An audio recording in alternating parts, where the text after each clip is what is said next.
3 must watch mind bending movies part 2. ఈ లిస్ట్లో first movie వచ్చేసి 2013లో రిలీజ్ అయిన కోహరెన్స్.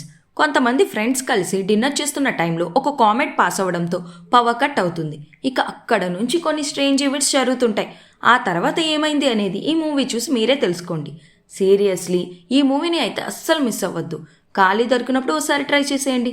కరెంట్లీ ఈ మూవీ అయితే ఏ ఓటీటీలో లేదనే అనుకుంటా. ఇక నెక్స్ట్ మూవీ వచ్చేసి 22లో రిలీజ్ అయిన గాడ్స్ క్రికెట్ లైన్స్. ఈ మూవీ స్టోరీ గురించి నేనేం రివీల్ చేయను, కానీ ఇది నేను చూసిన one of the best psychological thriller. Starting నుంచి ఎండింగ్ వరకు అసలు ఈమె చెప్తుంది నిజమా లేదా వాళ్ళు చెప్పేది నిజమా, అసలు ఎవరు చెప్పేది నమ్మాలరా బాబు అన్న క్వశ్చన్ అయితే నా మైండ్లో రన్ అవుతూనే ఉంది. ఇది నెట్ఫ్లిక్స్లో అవైలబుల్గా ఉంది. కుదిరితే ఓసారి ట్రై చేసేయండి. ఇక లాస్ట్ మూవీ 22లో రిలీజ్ అయిన everything everywhere all at once.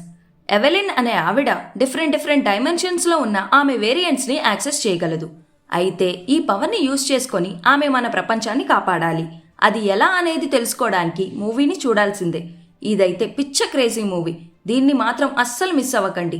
ఇది సోనీ లివ్లో అవైలబుల్గా ఉంది. So that's the list guys. మరి ఈ లిస్ట్లో మీరు ఏ మూవీస్ని చూసారు అండ్ ఏ మూవీస్ని చూస్తారు, అలానే మీ ఫేవరెట్ మూవీ ఏంటో please to comment, please to subscribe. Thank you, take care, bye bye.